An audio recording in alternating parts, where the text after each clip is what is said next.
Saudara, usai reshuffle, kursi Menpora kini tak lagi dijabat oleh kader Partai Golkar. Apakah penggantian ini murni perbaikan kinerja atau ada unsur politis lainnya? Kita akan bahas bersama Wakil Ketua Umum Partai Golkar, sudah ada Bang Ahmad Doli Kurnia melalui sambungan Zoom, dan juga analis politik dari Carta Politika, Mas Yunarto Wijaya yang bergabung bersama saya di studio. Mas Toto, selamat malam. Terima kasih sudah bergabung bersama kami, dan juga Bang Doli melalui sambungan Zoom. Terima kasih Bang Doli. Bang Doli, saya langsung aja nih. Kalau sebelumnya sudah beredar info kader Partai Golkar Putri Komarudin akan diusulkan jadi Menpora, tapi ternyata namanya tidak keluar dan ternyata tidak diduga-duga nama dari Erick Thohir. Bagaimana Partai Golkar melihat hal ini? Iya, saya kira dari awal sejak beberapa waktu lalu ya Pak Prabowo melakukan reshuffle kabinet ini, kami sudah menyampaikan bahwa salah satu pertimbangan utamanya adalah untuk bagaimana meningkatkan kinerja ya atau performance dari kabinet yang dipimpin oleh Pak Prabowo ini. Jadi pasti selama ini Pak Prabowo sudah punya raport ya, punya penilaian terhadap semua jajaran menterinya gitu ya, mana yang perlu, mana yang kemudian perlu dipertahankan, mana yang perlu dievaluasi dan kemudian diganti, itu pasti sudah ada dalam pertimbangan Pak Prabowo. Nah memang di dalam pemerintahan politik di Indonesia tidak kita bisa juga mengabaikan tentang pertimbangan kekuatan atau perimbangan politik ya, karena memang pada saat Pilpres selalu tidak pernah ada seorang presiden yang didukung oleh satu partai politik, tapi didukung oleh beberapa partai politik yang mengkoalisi. Nah, dan itu memang sudah ditunjukkan dalam wajah kabinet dalam periode ini. Di awal ada beberapa jabatan atau posisi menteri yang diisi oleh partai-partai politik. Nah, kami di Partai Golkar selama ini sudah diberi kepercayaan kepada Pak Prabowo sebagai presiden. Ada 8 pos kementerian ya, yang diisi oleh kader-kader yang berasal dari Partai Golkar. Nah tentu itu juga tetap pada pertimbangan kinerja yang paling utama. Nah kemarin pada reshuffle sebelum ini itu ada satu pos kementerian yang selama ini yaitu di Menpora ya, dijabat oleh saudara Adi Dito. Itu kemudian diganti. Dan kalau kita bicara tentang komposisi jumlah perimbangan, nah kader Partai Golkar ada Pak Mukhtarudin yang kemudian diberi kepercayaan sebagai menteri. Jadi artinya Partai Golkar tidak masalah karena sudah terakomodir seperti itu dengan 8 kursi menteri di Kabinet Merah Putih? Ya tentu tidak ada masalah karena sekali lagi semua kita sama-sama paham bahwa penyusunan kabinet atau pergantian kabinet segala macam itu adalah prerogatifnya seorang presiden. Tentu kita harus hormati dan terima apapun keputusan dari presiden itu. Mas Toto, ini kan kursi Menpora biasa dijabat oleh kader Golkar. Dengan pergantian ini tidak lagi dijabat oleh kader Golkar, tapi tadi di sisi lain P2MI juga sudah kader Golkar. Ini menurut Anda apakah memang sudah ada tukar guling seperti apa? Saya malah bingung kalau ada yang menyatakan bahwa biasanya dipegang oleh Partai Golkar. Karena sebetulnya baru pada saat itu sempat ada Zainuddin Amali, lalu kemudian oleh Dito. Tapi sepanjang masa reformasi tidak. Berarti hanya identik saja ya? Suryo. Kalau ditanya pada masa Orba, ya. Bahwa hampir pasti Menpora atau menteri-menteri lain isinya Partai Golkar. Dari Bang Akbar Tanjung, Hayono Isman. Tapi sebenarnya salah kaprah kalau ada yang mengatakan bahwa ini jatahnya Partai Golkar. Yang tidak bisa dibantah malah hampir selalu pasca reformasi itu menterinya berkumis, Mbak Cynthia. Dari yang namanya Adi Aksa Daud, Roy Suryo, sampai Imam Nahrawi, sampai Dito itu katanya juga mempertahankan kumis gitu ya. Sekarang enggak ya? Jadi sebetulnya tidak memang jatahnya Partai Golkar zaman Orba ya. Dan sebetulnya tidak mengagetkan kalau hampir pasti bahwa Menpora tidak akan ditempati oleh kader Golkar lagi karena sudah terdapat jawaban pada saat reshuffle tanggal 8 Oktober 8 September kemarin bahwa Golkar sudah mendapatkan jatah pengganti. Di P2MI. Kalau sampai Menporanya dikasih ke Golkar juga, di situ pro dan kontra malah mungkin terjadi. Nggak aneh dong kalau partai lain ada tukar guling protes. Ini dong ya, tukar guling dari posisi jatah. Loh, kabinet ini memang tukar guling. Kalau tidak tukar guling nggak akan ada jumlah wamen sebanyak ini. nggak Bang akan Doli nggak tenang aja segemuk ya. ini. Kritik utama dari pemerintahan Pak Prabowo ini kan dalam konteks kabinet gemuk. Apakah masih terjadi? Iya. Tadi kalau kita lihat selain 2 menteri yang diisi posisi jabatannya, wamen-wamen juga kemudian tadi kan menempatkan kader-kader partai, PKB nambah 1, PBB nambah 1. Artinya memang harus diakui unsur kompromi, mungkin untuk kepentingan menambah kekuatan politik, itu masih menjadi faktor utama. Oke, kalau dari Partai Golkar sendiri, Bang Doli, apakah reshuffle yang sudah dilakukan, ini kan artinya reshuffle ketiga yang dilakukan Pak Prabowo ya, apakah lebih ke antara kebutuhan dari kursi-kursi menteri diposisikan dengan orang-orang yang memang dipilih Pak Prabowo dianggap mumpuni untuk menjabat di kementerian tersebut, atau memang ada unsur politiknya? Ya, saya kira saya pernah juga menyampaikan reshuffle kali ini ketemu 3 hal dalam satu momentum ya. Yang pertama adalah tentu saya katakan tadi ini tidak ujuk-ujuk ya, sudah dipersiapkan.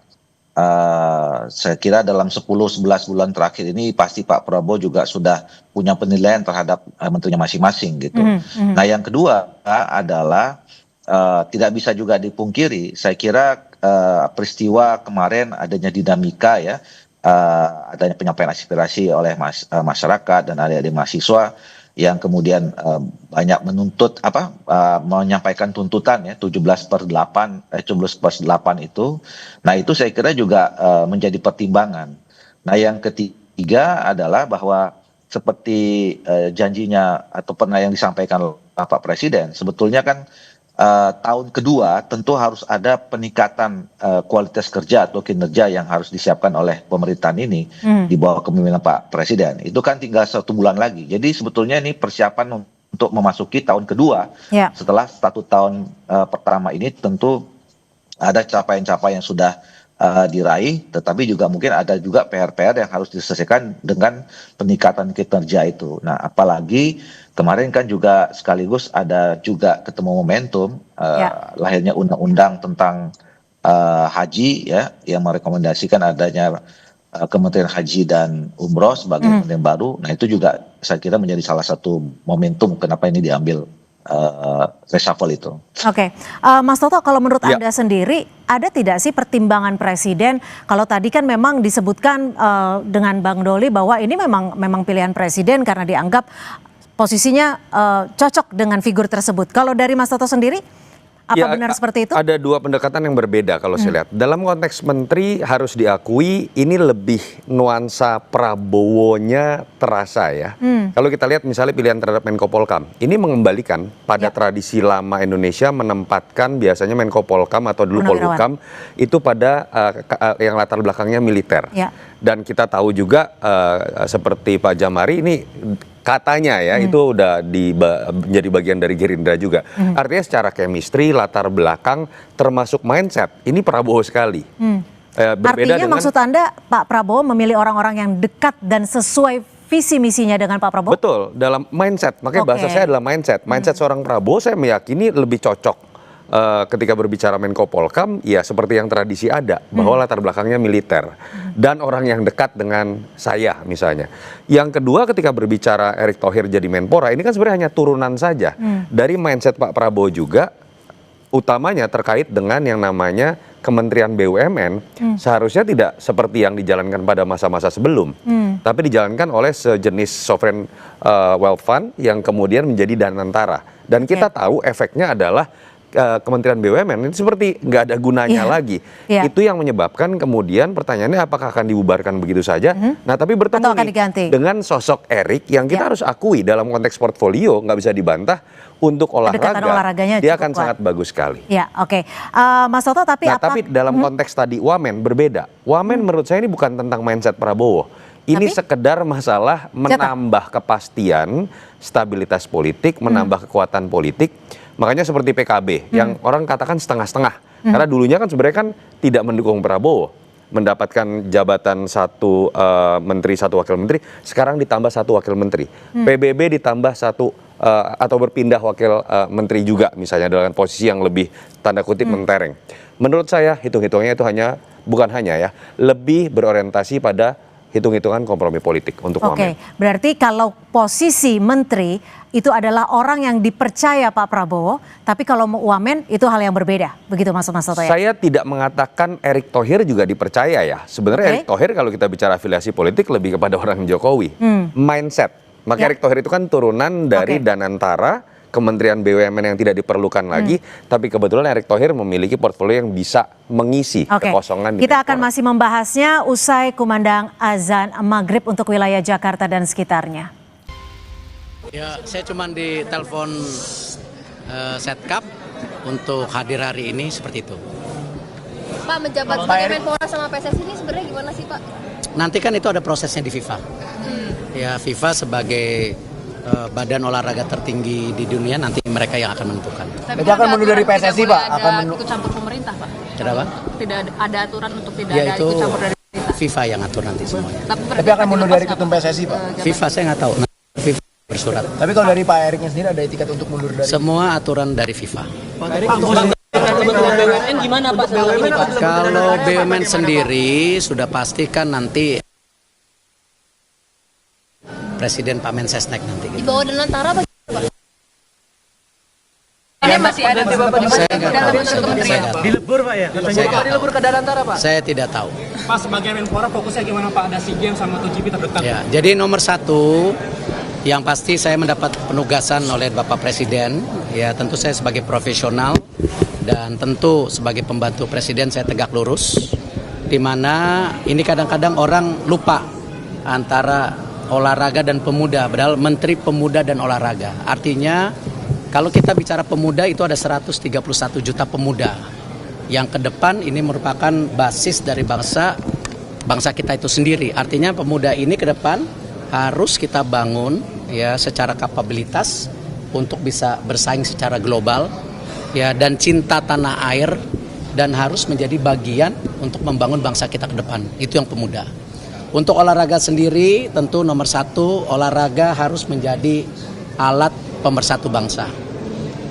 Olahraga adalah duta bangsa di dunia. Artinya kita harus menaikkan marwah dan martabat kita dan kedikdayaan kita sebagai bangsa. Dan juga olahraga ke depan harus kita dorong banyaknya kompetisi di daerah dan pusat sebagai apa? Juga pertumbuhan ekonomi dan pembukaan lapangan pekerjaan. Karena tadi ini basis yang penting, kenapa yang namanya manusia itu perlu apa? Tidak hanya badan, juga pikiran yang sehat untuk membangun itu. Itu kira-kira tugasnya. Untuk kembali Pak, apakah nanti BUMN akan dilebur ke Danantara atau? Tadi saya sudah jawab, nanti ada PLT-nya, tentu daripada Pak Mensesnek akan menyampaikan. olahraga akan menjadi prioritas apa aja Pak? Sendiri tahu bagaimana Pak? PLT-nya sendiri bagaimana? Apakah dari internal? Nggak, saya belum tahu, saya belum ditugaskan sampai situ. Rekomendasi nggak Pak? Untuk Kenapa? BUMN nanti memberikan Oh, itu hak prerogatif Presiden. Apakah cukup dari wamennya saja atau mungkin tokoh baru? Itu hak prerogatif Presiden. Untuk olahraga di untuk olahraga yang jadi prioritas apa Pak nanti Pak? Kementeriannya dan lain sebagainya hingga saat ini penegasan belum terinfo apa? Belum, itu nanti ada prosesnya sendiri kan? Di DPR semua, kita ikutin saja gitu. Untuk target jangka pendek Pak sebagai Menpora. Baru besok sertijab, baru review, tunggu dulu. Target Udah lama nggak jadi ketua KOI, udah lupa. program prioritasnya Tadi saya bilang, tadi saya sudah sebutkan pemuda dan olahraga itu prioritasnya. Baru besok sertijab, ya kan? Nanti baru kita review seperti apa gitu. Ya kan? Itu yang kita harus lakukan. Kalau jangka pendek Pak, mengingat sekarang kan akan menjelang Jangka SEA Games. pendek Jangka pendek. ngurusin badan karena udah mesti bulu tangkis lagi, renang lagi ya. Oke. Bang Doli, dengan adanya nama Erick Thohir di kursi Menpora, bukan lagi kader Partai Golkar, tapi di sisi lain sudah ada nama Pak Karding di P2MI. Apakah sebelumnya sudah ada diskusi-diskusi khusus antara Partai Golkar dengan Presiden Prabowo? Bang Doli, mohon maaf masih di mute. Suaranya belum.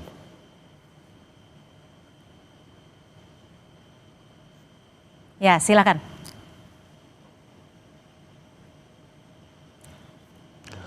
Ya, kita akan coba memperbaiki, Bang Doli, mohon maaf mungkin bisa diperbaiki untuk audionya karena tidak terdengar di studio. Baik, saya akan ke Mas Toto dulu kalau gitu. Mas Toto, bagaimana sih Anda membaca strategi dari Pak Prabowo sendiri? Belum ada 1 tahun, sudah 3 kali reshuffle ya. Apakah memang ini bagian dari strategi Pak Prabowo? Karena kalau dibaca-baca, sangat membutuhkan orang yang dekat dengan beliau dan juga orang yang dipercaya.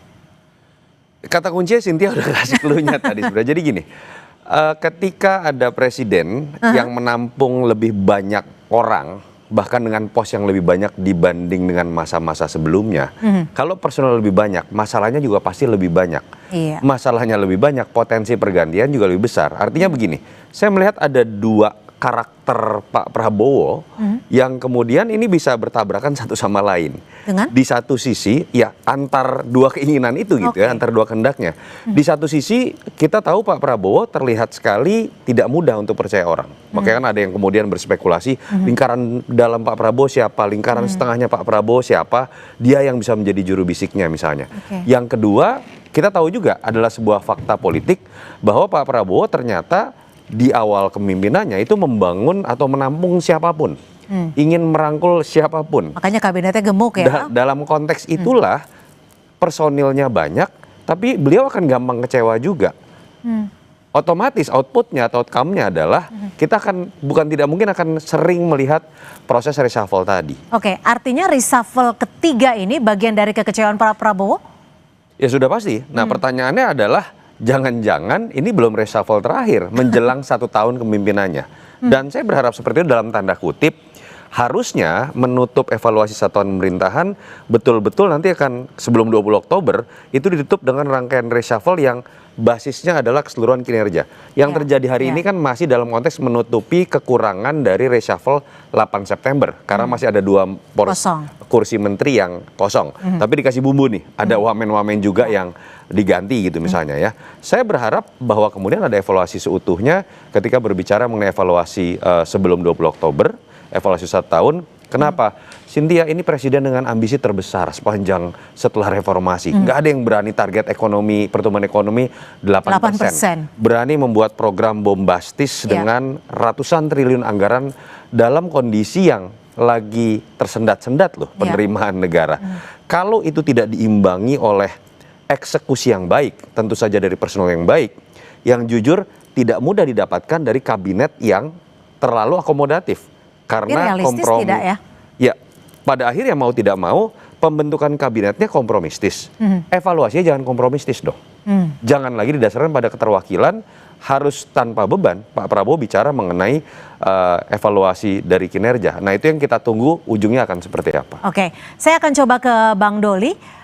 Bang Doli, menyambung pertanyaan saya yang sempat terjeda, apakah dari Partai Golkar sendiri sempat berdiskusi dengan mungkin orang dekat Pak Prabowo, mungkin dengan Pak Prabowo langsung terkait dengan kursi ataupun bagian dari Golkar di Kabinet Merah Putih?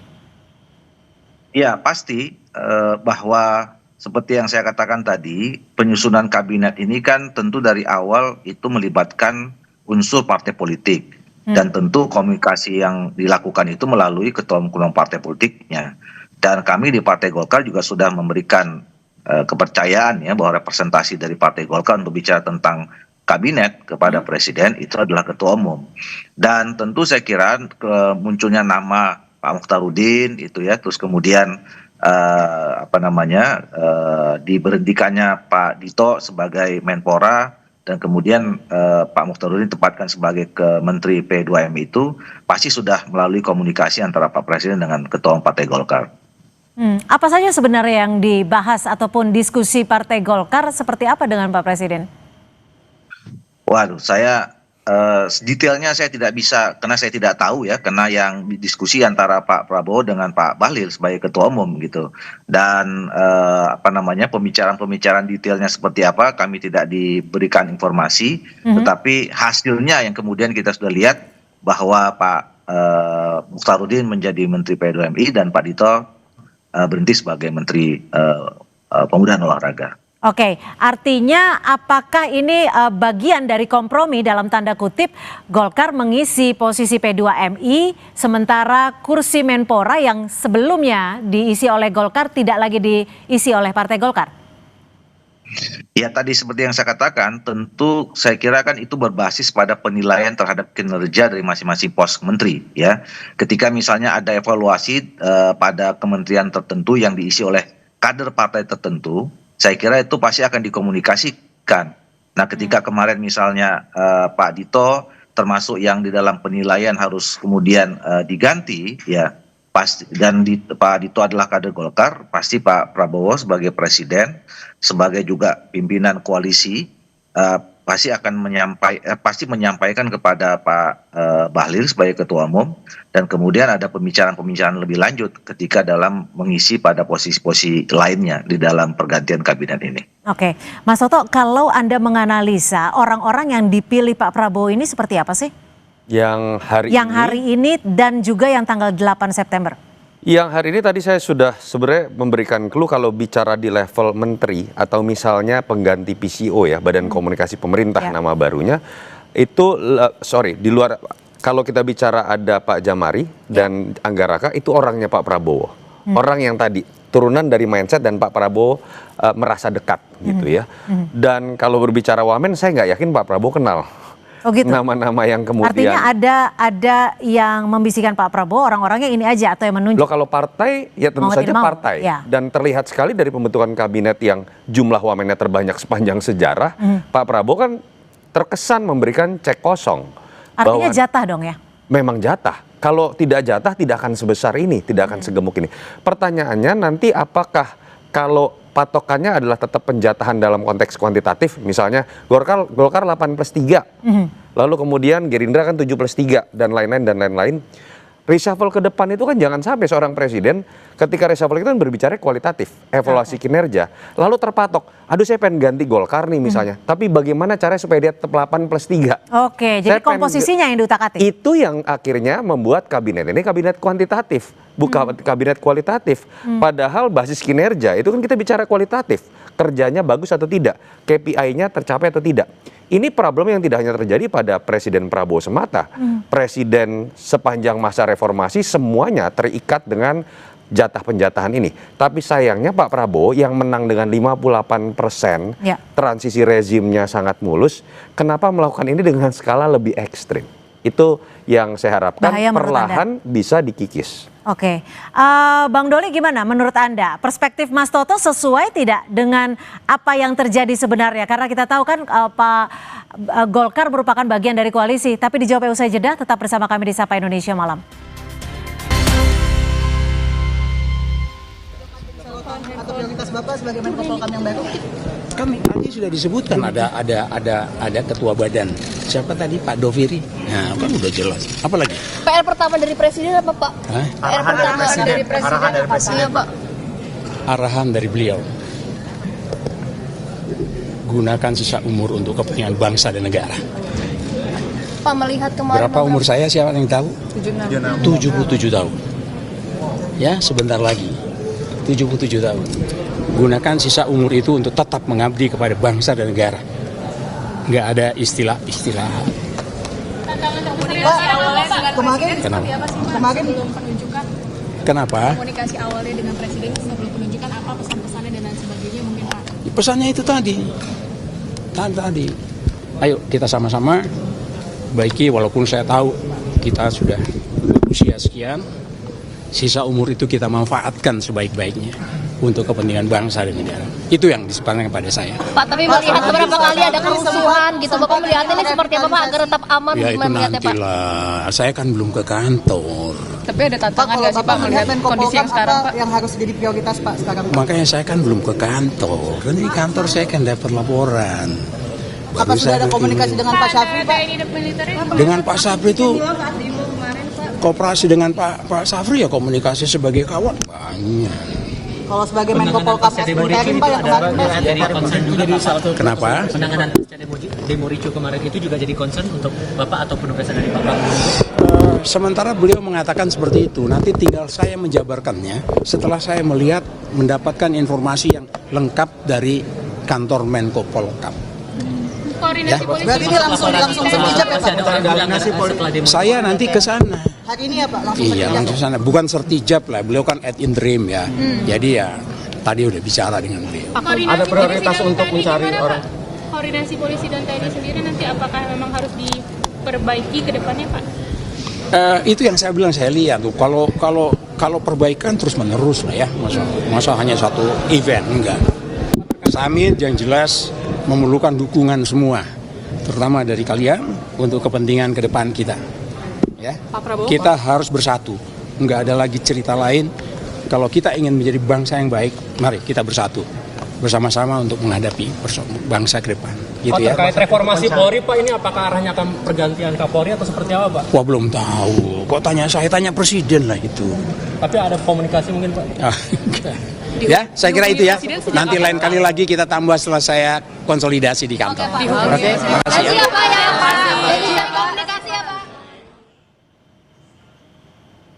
Bang Doli, sudah hampir 1 tahun Kabinet Merah Putih memimpin bangsa Indonesia, tapi sudah 3 kali dilakukan reshuffle.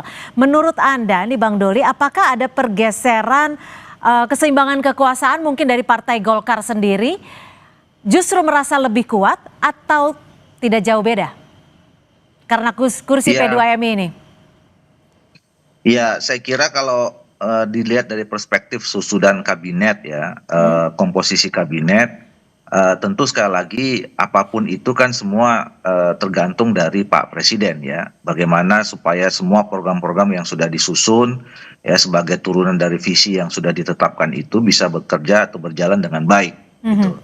Nah, tentu penempatan orang-orang itu saya kira dengan pertimbangan itu, walaupun sekali lagi memang pertimbangan keseimbangan politik, terutama perwakilan partai politik, itu juga menjadi salah satu yang menjadi pertimbangan Pak Presiden gitu.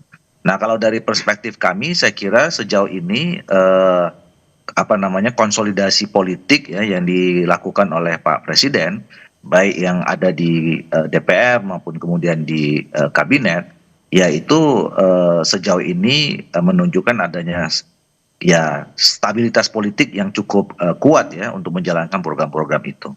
Oke, Mas Oto, ya. Kalau Anda melihat nama Djamari Chaniago, seperti apa figurnya? Apakah cukup mumpuni untuk menjadi Menko Polkam?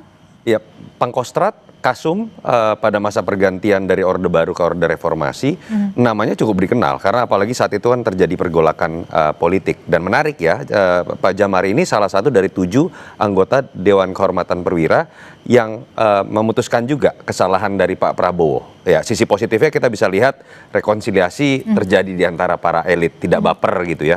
Tapi di sisi lain kan ada pertanyaan, ini generasi yang terbentuk lebih lama pada masa Orba, apakah punya sense yang sama ketika melihat tuntutan-tuntutan yang ada dalam situasi belakangan? Karena kalau saya lihat ada kecenderungan pertanyaan nih, kok berhenti seakan-akan reformasi hanya pada kepolisian? Kan tadi ada juga bantahan atau penjelasan dari Pak Yusril, tim investigasi yang setahu kita tadinya sudah disetujui juga oleh Presiden. Kok berhenti pada level reformasi kepolisian? Padahal kalau kita baca 17+8, suara teman-teman aktivis juga ingin ada kepastian TNI menempatkan dirinya sebagaimana mestinya ada di barak. Kembali itu yang harus disesuaikan sesuai dengan fungsinya masing-masing. Nah, ini yang kita harapkan tidak masuk pada perdebatan kalau kemudian yang jadi Menko Polkam adalah militer, lalu militer akan bisa offside. Kalau polisi yang bisa offside. Atau kalau sipil kemudian kedua-duanya akan tergeser. Enggak, kita bicara by rule. Nah, catatan yang saya pikir perlu di-highlight adalah ke depan ya, supaya kemudian reshuffle tidak jadi pertanyaan. Yang pertama adalah dalam konteks banyak pertanyaan, kok kayaknya ada masalah sistem atau aturan yang belum clear. Contoh Kementerian BUMN. Kan sampai tadi belum ada jawaban pasti ya. Apakah nanti akan ada pengganti definitifnya? Apakah kementeriannya akan dibubarkan karena sudah ada Danantara? Kalau iya pun harusnya kan ada penyesuaian aturan. Nah, kenapa orangnya terlebih dahulu, bukan aturan dan sistemnya terlebih dahulu? Ini juga dan juga betul. Saya pikir jangan dilupakan loh, ada hal yang substantif juga dalam konteks kabinet ya. Kemarin itu ada pengangkatan 3 wamen menjadi komisaris. Masih terjadi, padahal sudah ada keputusan MK. Tidak boleh. Itu yang menurut saya siapapun yang namanya menteri terpilih, wakil menteri terpilih, tapi pastikan dong Pak Prabowo bahwa kabinet ini berlandaskan pada sistem dan hukum yang berlaku jangan didasarkan pada yang penting nunjuk orang siapa yang saya suka, kira-kira seperti Oke, itu. baik. Terima kasih untuk perspektifnya, Mas Sama-sama. Toto, Mas Yunarto Wijaya, dan juga terima kasih Bang Ahmad Doli Kurnia sudah memberikan perspektif di Sapa Indonesia malam hari ini. Terima kasih. Bang Selamat malam, Dolfi. Bang Doli. Ya.